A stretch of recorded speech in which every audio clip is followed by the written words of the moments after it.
테슬라 이제 이거 할 건데, 뭐 결국에는 이제 뭐 AI를 이야기한 거다라는 거죠. 전부 다 도조 AI. 여기 또 이제 그 6천억인데 뭐 각자 막 다른데 어쨌든 뭐 주요 내용은 뭐냐면 그러니까 이 그림에서 그러니까 여기에 보이는 플라이휠 이 두 가지 플라이휠이 자동차 파트하고 사스 파트가 잘 맞물려 돌아가면서 소위 말하는 이 추가적인 이 가치를 창출한다 이거거든요.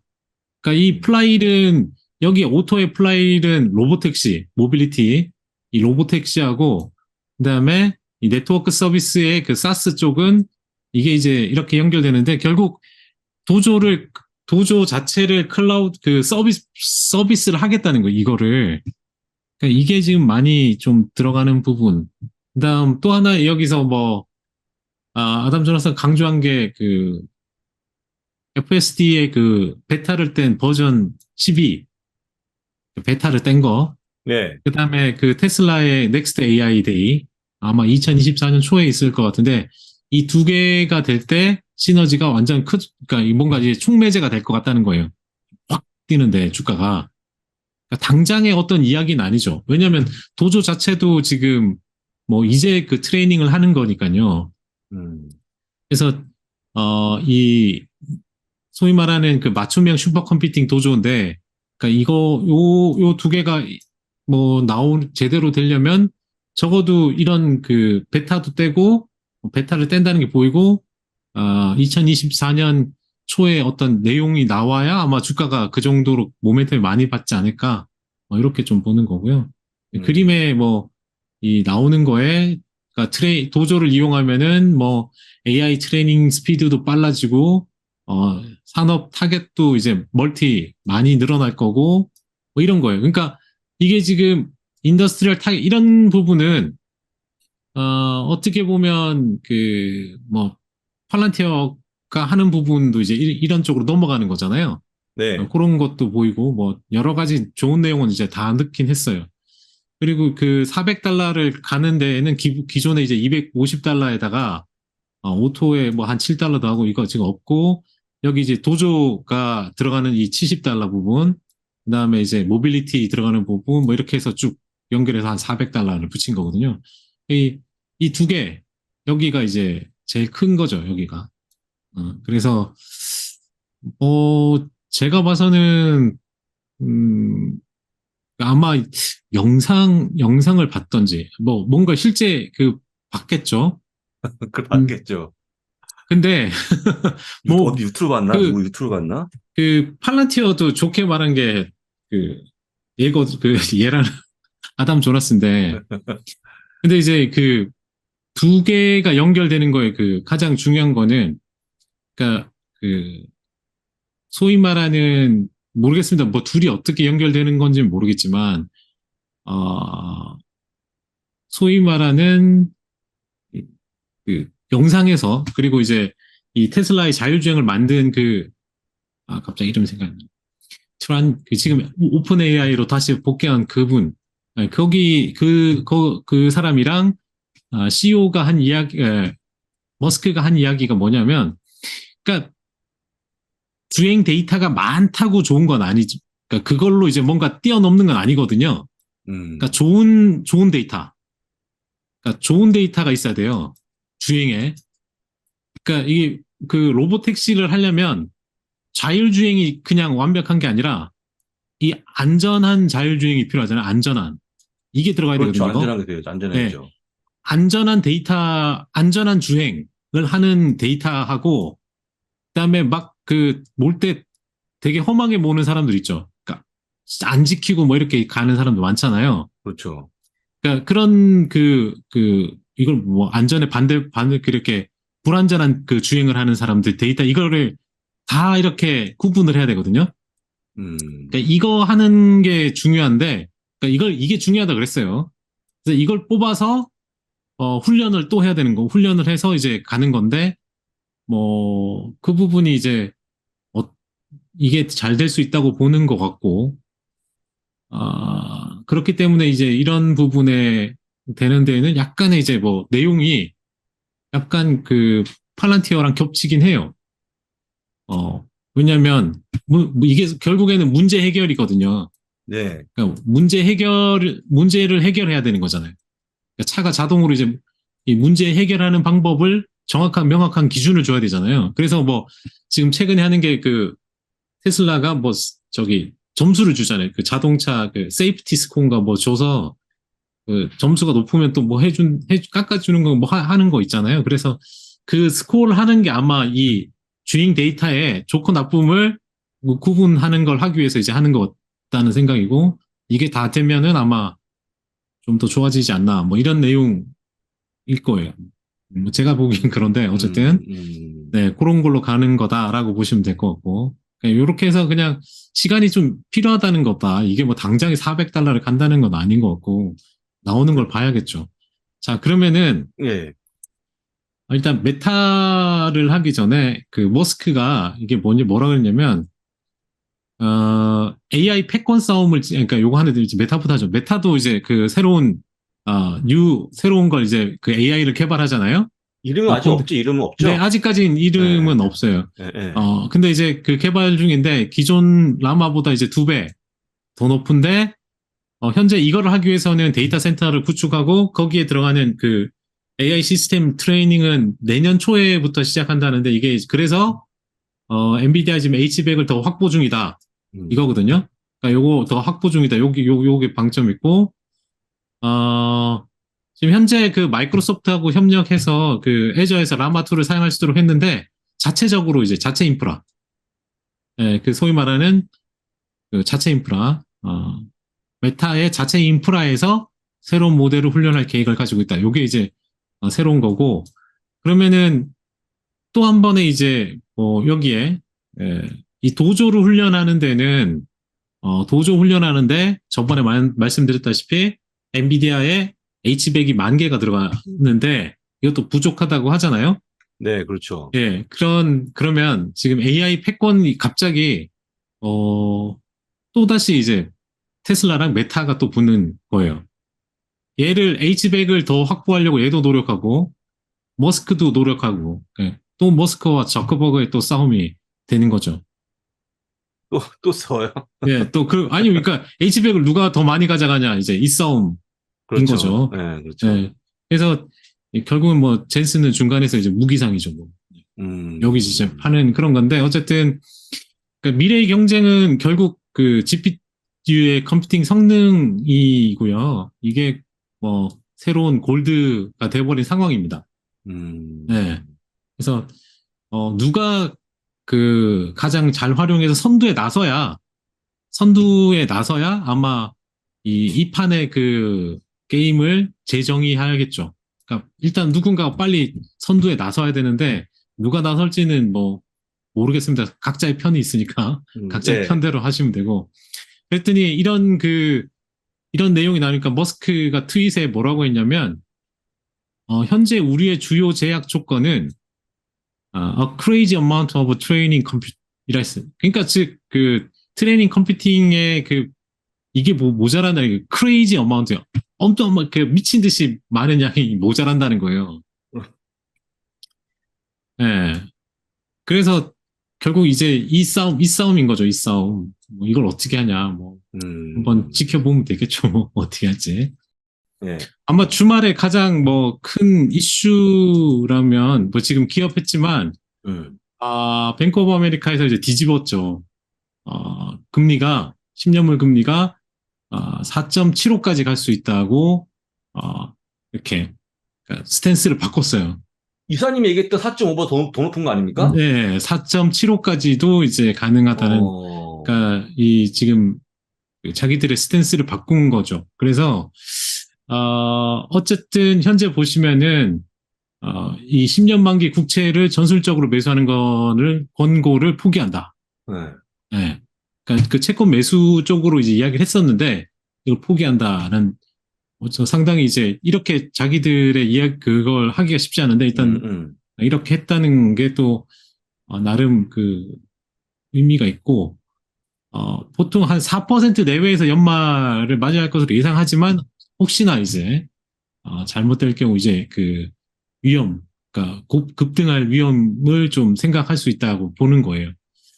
다만 이제 전체적으로는 중립적인 포지션, 그러니까 금리에 대해서 너무 이제 한쪽 방향으로 뭐 이렇게 하지는 말고 그냥 어, 지켜만 보자는 입장이고요. 네. 다만 어쨌든 이런 이런 이야기는 어 당분간 그 연말까지 특히 이제 연말까지 어 금리가 단기적으로 이제 소비자 물가도 올라가면서 경제는 음, 또 데이터는 좋고 뭐 이러면서 이제 올라올 수도 있으니까 음, 조금 조심하자는 쪽에 있고 그 다음은 그 도이치방크에서 그러니까 오늘 아까 그 앨런이 아까 뭐 써놨잖아요. 필링 베리 네. 굿 뭐 이걸 네, 해놨는데 맞아요. 연착륙에 대한 이야기를 했는데 이 도이치방크는 그 연착륙이 그러니까 소프트 랜딩이 could be just 그러니까 하드 랜딩으로 가는 경로일 수 있다. 그래요? 네, 뭐 이런 이야기의 제목을 그걸 해놨는데 그러니까 정책 긴축 그 조치가 경기 둔화 가능성을 예상하게 만드는데 그게 왜 그러냐? 이제 결국에는 그 피크 레그 피어로드라는 음, 아, 이 정책이 경제에 미치는 영향이 나타나는 기간이 있잖아요. 그러니까 네. 그 기간이 있어서 좀 시차가 좀 발생할 수 있고 또 하나는 그러니까 이렇게 하드 랜딩으로 가는 거에는 가는 그 근본적인 부분은 이거죠. 그러니까 경제 아까 그 조치를 취해서 경제에 이렇게 스트레스를 주잖아요. 그러니까 음, 강하게 스트레스를 주는데 이 스트레스 관리가 잘 되면 소프트 랜딩이고 이게 그 잘 못 되면 그러니까 어느 정도 다뤘는데 일정 임계치를 넘어서까지 스트레스를 주면 확 그냥 저기 무너지듯이 그러니까 그게 안 되면은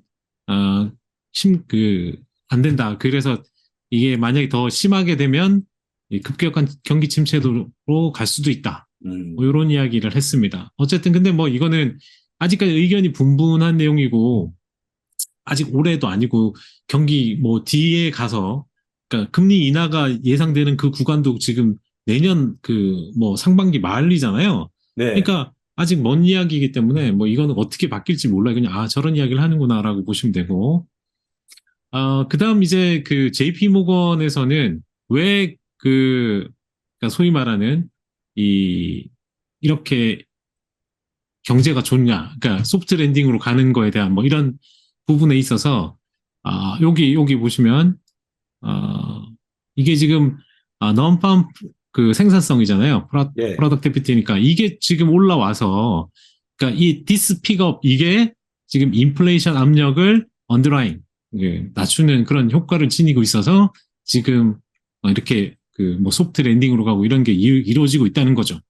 그러니까 실제 음, 그 뭐 일정 부분 그 유가나 뭐 이런 게 이제 올라올지 모르겠지만 일단 이것도 지금 괜찮아지고 있다는 뭐 이런 이야기를 하고 있는 거고요. 그 다음에 여기 이 자료 그 골드만삭스 같은 경우는 이게 지금 살짝 틀었다가 내려오잖아요. 네. 살짝 틀었다 내려오는 걸 봐서 향후 몇 달 동안은 이 CPI가 코어 CPI가 가속화되다가 봄 정도 되면은 내년 그 봄 정도 되면 이렇게 둔화되는 그런 모습을 보일 것 같다. 그래서 GPU마다 좀 차이가 있긴 한데, 그러니까 이게 그 상호적으로 어떤 작용을 할지도 좀 지켜보시면 될 것 같고요. 또 하나는 요거는 이제 경기 침체에 지금 또 안 간 이유는 현재 보시면 순이자 지급, 그러니까 미국 기업들의 순이자 지급이 아직까지 떨어지고 있는 거예요.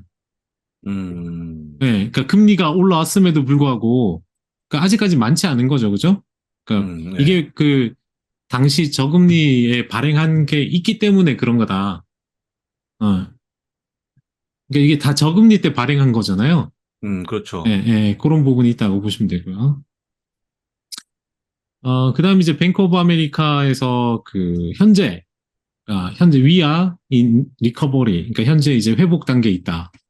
그러니까 미국의 경기 선행 지수는 뭐 침체기에 있었지만 이제 회복되는 그런 국면에 있는데 음, 그 당시 이제 1월에서 6월까지 좋았던 게 메가캡, 뭐 그로스, 퀄러티가 이제 아웃퍼폼을 했는데 뭐 쭉 이런 지표들이 있고 뭐 그런 걸 다 떠나서 결국 그 뒤에 보시면 이제는 이 회복 국면에 있는데 리커버리 이 국면에 있는데 이때는 이제 밸류, 스몰 사이즈, 하이 리스크 그러니까 이쪽이 좀 좋아질 것 같다. 즉 이 반대로 말하면 대형주 성장 주도는 좀 끝난 거다. 여기는 이렇게 보는 거죠.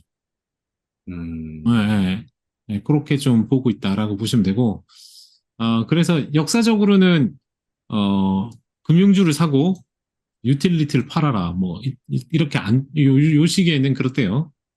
그래서 금융주 가지고 계신 분들은 그냥 좀 회복되는 거에 좀 기대를 좀 해봐도 되지 않을까. 이렇게 좀 음, 보면 좋을 것 같고요. 이렇게 짧게 넘어가고 그 다음에 요 그림은 펀드 스트라트 그 탐리에 있는데 거기서 이 중고차 가격 있잖아요. 테슬라 가격도 테슬라 중고차도 많이 빠지는데 얘가 지금 한 29%까지 더 빠질 수 있다는 거예요. 왜 이렇게 빠지죠, 중고차가? 그러니까요. 그 음, 중고차 그러니까 최근에 이제 뭐 차도 잘 안 사는 그런 게 있는지 그렇겠죠, 네, 그렇겠죠. 지금 계속 그 더 빠질 수 있다고 지금 너무 많이 올라서 이 추세로 돌아온다는 거죠, 얘는. 어, 그러니까 이 추세를 벗어나지 않을 거다. 그래서 언제 이게 이렇게 빠진다라고 보고 있어서 뭐 이렇게 또 그 물가에 미치는 영향에 좀 중요한 역할을 하는 게 이렇게 빠지면 또 요것도 이제 그 어느 정도 이제 잡아주는 효과를 하긴 할 거라는 거죠. 그렇게 보면 되고. 그다음 최근에 뭐 또, 그 다음은, 최근에 그, 아이작슨의 일론 머스크 전기회와 관련해서 그 책과 관련해서 뭐 이야기가 많이 나오는데 그건 각자 한번 다 읽어보시고요. 그러면은 테슬라가 어떻게 되는지 뭐 그런 이야기들이 많이 나오더라고요. 요거 이제 빌 게이츠와의 좀 사이가 안 좋은 내용이 CNBC에 소개된 건데 그건 보시면 될 것 같고. 그다음에 암과 관련해서는 지금 그 6대1까지 올라갔는데 엇갈린 반응이더라고요. 암이 14일이죠, 확장이. 네, 네, 그 예정이, 예. 예, 상장 예정, 근데 예. 이제 예정이 엇갈린 반응이 나오는데, 이게 지금 그 소위 말하는 은행가들이 대거 참여를 하면 그 위험 신호다, 이게. 첫날이 제일 고점일 가능성에 대한, 그걸 좀 이야기하고 있더라고요. 여기서. 음, 예, 그래서 지금 오버 서브스크라이브드라는 이야기를 했고, 그다음에 엔비디아는 또 이제 그 인도의 타타 그룹하고 새로운 파트너십을 발표했는데, 근데 주가는 일단 어떤 추세가 정확하게 최근에 아까 그 뭐죠? 이연 매출, 그러니까 실제 발생하지 않은 매출을 이제 썼다 뭐 이런 이야기를 하는 거지만 그거는 뭐 나중에 실제 보면 알겠죠. 네, 그거는 뭐 그럴 가능성 거의 없는데 어쨌든 그 주가는 별로 아직까지 뭐 잠잠하지만 결국 이제 각 국가별로 다 이제 된다. 이런 게 이루어진다고 보면 되고 그다음에 우버 같은 경우는 이 태스크래빗이랑 뭐 앵기스 리스트라는 그 이런 거와 유사한 새로운 서비스를 개발 중에 있대요. 이게 음, 이 태스크래빗은 미국의 일감 중개 플랫폼이라고 하고요. 이건 이건 뭐 가정 서비스 제공 업체라는데 뭐 가사 도우미를 제공하는 건가요? 이건 뭐 정확히 모르겠어요. 안 찾아봤는데. 그래서 지금 이 배달이나 뭐 그 자동차 운전을 넘어서서 그 어떤 그 일자리와 관련된 모든 플랫폼이 되려고 하는 게 아닌가. 뭐 이런 걸 좀 생각하고 있는 거죠. 그러니까 이 소위 말하는 긱 이코노미의 모든 그 플랫폼이 되는 게 아닌가라고 보면 될 것 같고요. 그다음 그 에어비앤비에 대해서는 그 뉴욕 규제가 영향이 미미할 것이라는 걸 번스타인에서 이야기했는데 뉴욕의 어떤 그 에어비앤비 전체 매출의 1% 미만인데 음, 0.9 얼마거든요. 그래서 1% 미만이고 그 1% 미만 가운데 절반이 30방 이상의 숙박이다. 그러니까 요 음, 30박 이상이면은 이 새로운 규제 적용이 안 돼요. 그러니까 어, 0.5%가 영향권에 있는데 그 나머지 또 대부분 호텔 객실 예약이 많아서 이것도 또 빠진다는 거예요. 그래서 뭐 영향이 되게 미미하다라고 보시면 돼서 뭐 168달러 제시했는 거 있고 예, 그렇게 있고요.